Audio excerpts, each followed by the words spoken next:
In a world full of games that lets you be the criminal, what if you were the one laying down the law this time around? 80s style. Today we're diving into The Precinct, a game that throws you into the gritty, neon-soaked world of 80s cop life. People often compare it to old school GTA, but this time you're a cop. It's got its charm for sure, but let me tell you, it's also got some quirks. So grab a snack, kick back, and let's break it down. This is everything wrong with The Precinct. Let's get to the not so great stuff out of the way first, shall we? Because honestly, some of these things hit you pretty quickly when you start playing. So first off is definitely the crime density. This city is wild. I mean, it feels like in every corner you turn, someone's committing a crime. Mugging here, vandalism there, a full-blown shootout around the block. It can get a bit much, making the entire city feel just overly saturated with criminal activity. Which I guess is the main point of the game, right? However, there were so many times where I'm out on patrol and suddenly a high-speed chase erupts right in front of me.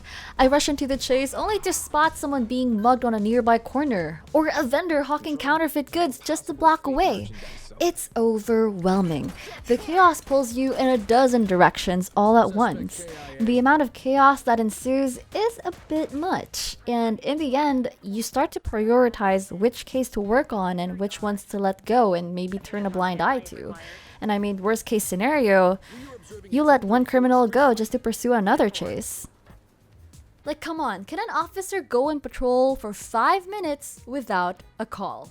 Then there's a lack of voice acting. I understand that the game is still in its early days. However, for a sandbox game, the city feels a bit empty. It feels a bit lifeless.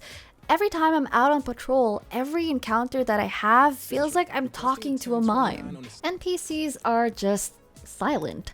A little voice acting and maybe some colorful language or dialogue might be a nice touch before a big fight breaks out between gangs. So given the game's PG-18 rating, a bit of swearing wouldn't hurt, right?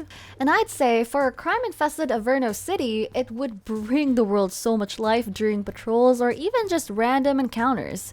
Imagine eavesdropping on what looks like a counterfeit deal exchange in one of your patrols, or overhear a normal conversation be escalated to a full-blown fight.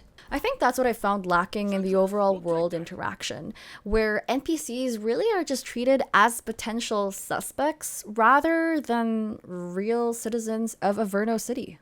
And speaking of Averno City, let's talk about the map size. I mean, it is pretty decent, but I found myself wanting a bit more. The whole map can feel pretty limited after a while.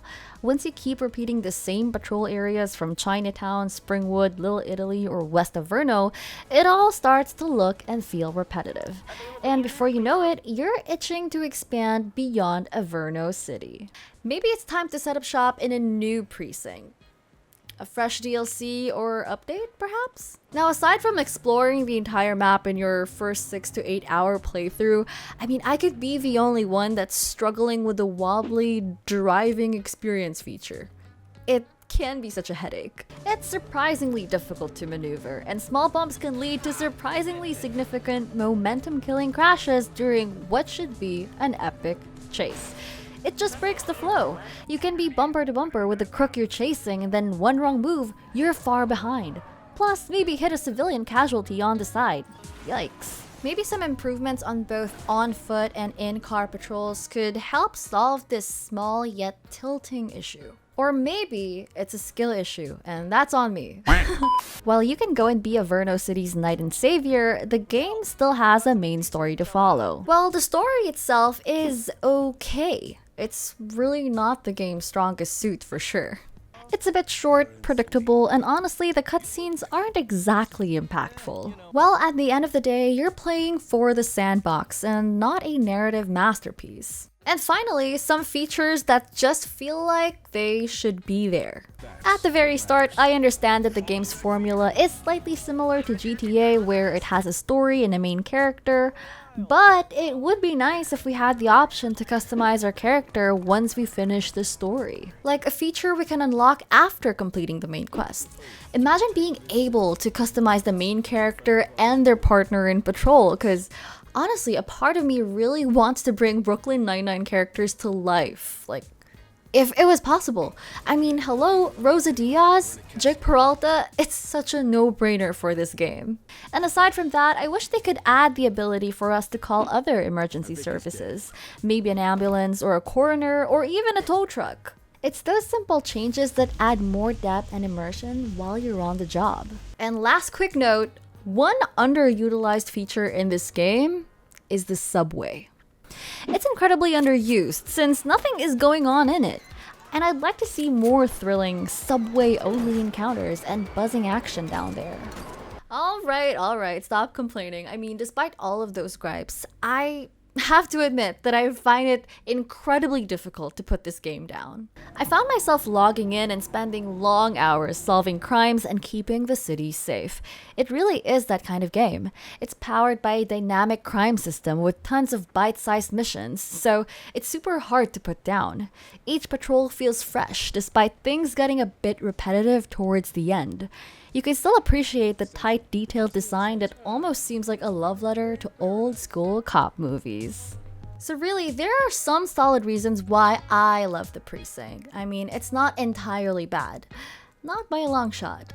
First up, the retro feel and gaming style. I mean, man, they nailed the 80s vibe right here. The top-down view, the neon lights, and the synthwave soundtrack, it all adds to this incredible charm. It's like stepping back in the times of Die Hard or any of those classic cop films, and it just works.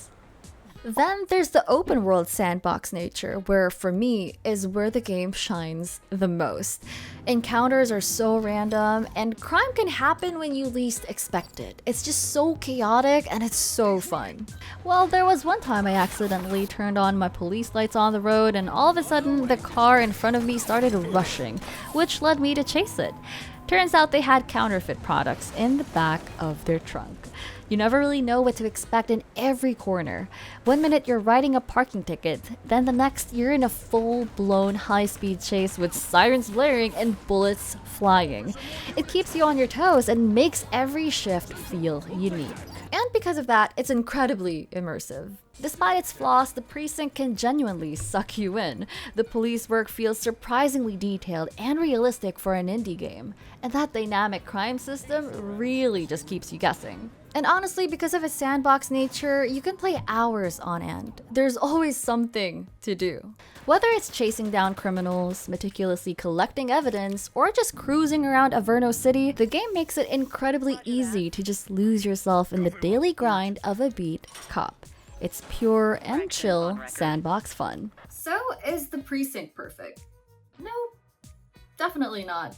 But it's a unique, engaging, and genuinely fun experience, especially if you're into cop dramas and that sweet, sweet retro gaming aesthetic.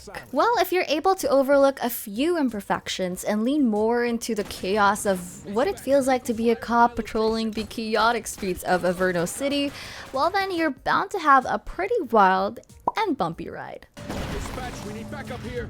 84 received. We need some backup. 84 received. You have the right to remain silent. and book 'em, kid.